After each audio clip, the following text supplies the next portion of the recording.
worry at this hour. We do have new reporting in the massive cyber attack. Hospitals paralyzed, surgeries halted, and today we learned of an auto assembly line that suddenly stopped because computers had shut down. Hackers infecting some 300,000 computers in more than 150 countries now, including the U.S., locking those companies up through their computers and then demanding ransom. Shadow brokers, that's the group responsible for releasing the tools that were used to spread the WannaCry ransomware.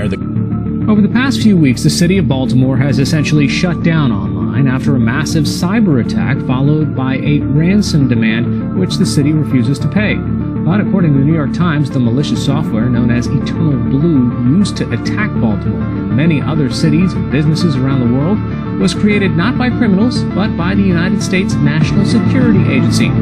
Eternal Blue has been used since it escaped from NSA in 2017 all over the world in many hundreds and hundreds of cyber attacks, some of which have cost hundreds of millions of dollars, caused hundreds of millions of dollars in damage. So, Baltimore is sort of just the latest example of the use of this software.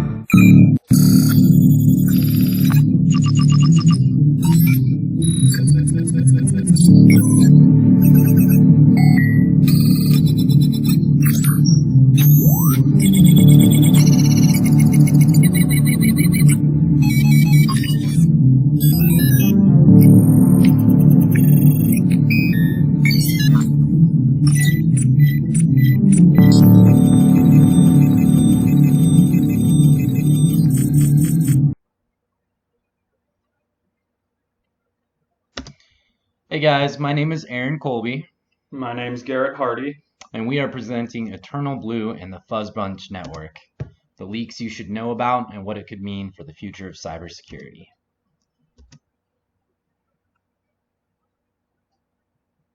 We should probably start out by talking about who the shadow brokers are. Shadow brokers were the hacking group responsible for the Fuzzbunch and Eternal Blue leaks that occurred on April 14, 2017. Originally, the shadow brokers tried to auction off the NSA exploits on the dark web. However, after a long stretch of no bidding, they released it to everyone for free over Twitter. Within the first 2 weeks of the Twitter post, over 200,000 machines were infected with tools found in the leak. Soon after, in May 2017, the more famous WannaCry ransomware attack spread across the globe, locking people out of their workstations, medical records, assembly lines, etc. What is Fuzzbunch? Think of Fuzzbunch as a toolkit.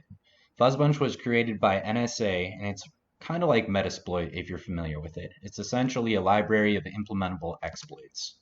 The Fuzzbunch framework contains many launchable exploits, many of which focus on the vulnerabilities within the SMB protocol that we'll talk about later. Other famous executables include Dander Spirits, Double Pulsar, Eternal Romance, and Eternal Synergy, all of which are variations of the Eternal Blue software, and we'll talk about later in this presentation. It was not uncommon for the framework to include zero-day exploits. So what is Eternal Blue? It's the burning question we're all wondering. Like mentioned before, Eternal Blue is a security exploit developed by the National Security Agency that was leaked by a hacking group, Shadow Brokers. Eternal Blue involved exploiting a vulnerability existing in Microsoft's Server Message Block version 1 protocol due to its mishandling of specially created packets that were transmitted. Conducting attacks implementing Eternal Blue was very simple. Even script kiddies could do it.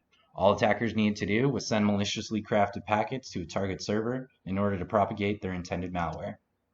The National Vulnerability Database classified Eternal Blue as CVE 2017-0144. Microsoft soon issued a patch for it, but many systems were inevitably compromised due to failing to install the update. Infamous cyber attacks such as WannaCry and NotPetya were made possible because of Eternal Blue. So how does Eternal Blue work? First, a little bit of background. The Server Message Block is a protocol used to request file and print services from server systems linked over a network. A bug existed in SMB version 1 within two related subcommands, SMB COM transaction 2 and SMB COM NT transact. And each of these commands carried the subcommand secondary, which was used when there was too much data to include in a single packet. Within the secondary command, NT transact creates a packet double the size of transaction 2, and this is important to remember. If an NT transact packet is sent immediately before a transaction to one, the protocol assigns the type and size of both packets based on the specifications of the first. This creates a situation where more memory is occupied than allocated, which then leads to a buffer overflow. The overflow is possible due to a mathematical error occurring when an OS2 file extended attribute, or FEA, list structure is cast to an NT FEA structure. FEA is essentially metadata, in this case the size of the file. After achieving this initial overflow, attackers can take advantage of heap spraying, a technique involving the allocation of memory at a specific address. After heap spraying, an attacker could then write and execute shellcode, allowing them to hijack a system, and from there, an attacker can implement any malware that they see fit. All right, so Garrett here. What does all this mean for cybersecurity? Well, according to Shodan, a very popular tool, as of 2018, Eternal Blue was capable of infecting 300,000 computers, and actually more than that, in just the United States alone. This number is just for Eternal Blue. It does not include other derivations of the SMB protocol exploit, like Eternal Romance, Eternal Synergy, or Eternal Champion. The number of possible target computers becomes significantly larger when one accounts for the various modifications to the Fuzzbunch framework source code. For example, in 2018, Sean Dillon, a cybersecurity engineer for RiskSense, successfully ported Eternal Romance, Eternal Synergy, and Eternal Champion to all Windows machines post Windows 2000. It's important to note that these would not impact Windows 10. However, he made good work of that. Hang on. The release of this updated code was meant for penetration testing and educational purposes. However, it succeeded in proving that the threat can evolve well beyond the then current patch updates. Dillon later successfully ported Eternal Blue to exploit Windows 10. This made the threatening exploit very concerning to people running the now vulnerable Windows 10 machines. While the vector of this exploit has since been patched, the defense provided by the patch is only useful for machines which have applied the security update, which is unfortunately often viewed as a suggestion. As of September 2020, the Windows operating system accounts for 73% roughly of the global desktop, laptop, and console market, meaning the scope of vulnerable machines is well into the millions globally. How have these exploits been used? Well, WannaCry and NotPetya are very well known and have received a lot of media coverage thanks to the millions of dollars of damages that lay in their wake.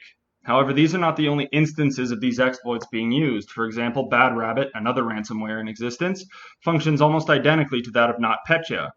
The two are so similar, in fact, that Kaspersky Labs believes these two attacks were developed by the same threat actor. Ransomware, which is what WannaCry and NotPetya are, is not the only documented use of these exploits. Rather creatively, there is one named WannaMine. Any guesses as to where that name comes from? Spread similarly to WannaCry, but instead of encrypting and ransoming files for Bitcoin, it removes the human decision to pay the ransom. WannaMine hijacks a person's computing resources by maximizing CPU and RAM utilization to mine the cryptocurrency Monero, which was chosen because of the anonymous transaction protocol that it has, which makes it extremely hard to trace. Additionally, using a CPU to mine is commonly power inefficient and slow. However, thanks to WannaMine's code, hijacked right off of GitHub, it can move laterally across entire computing networks very, very quickly. In turn, this makes CPU mining inefficiencies pointless for the attacker since they won't be the ones who pay the power bill. To make matters worse, WannaMine threat actors can have hundreds to thousands of CPUs available for mining.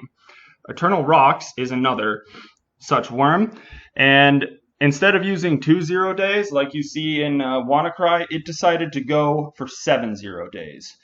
Pretty ridiculous. Stuxnet had 4. The end goal of Eternal Rocks isn't really known. It behaved semi-suspiciously, but after it was discovered through a honeypot, the user made a blog post on the deep web, essentially saying it was never supposed to be dangerous, and I'm sorry you guys are ruining the fun later. And then bugged out, never heard from again. It's not really known if any malware was installed. What does all this mean for the future of the digital age? Well, the world we live in will only continue down the path of progress in the cyber landscape. Eternal Blue and the derivative SMB exploits like Eternal Romance and Eternal Synergy will not disappear, nor will the people who seek to use them in malicious ways or seek to modify them back into relevancy. The most important thing going forward is to be observant and on guard for these types of threats. It's crucial to emphasize and educate the public on the importance of updating their operating systems to patch these exploits and others like them in the future. Doing so will ensure that damages can be mitigated and valuable resources and even human lives can be protected.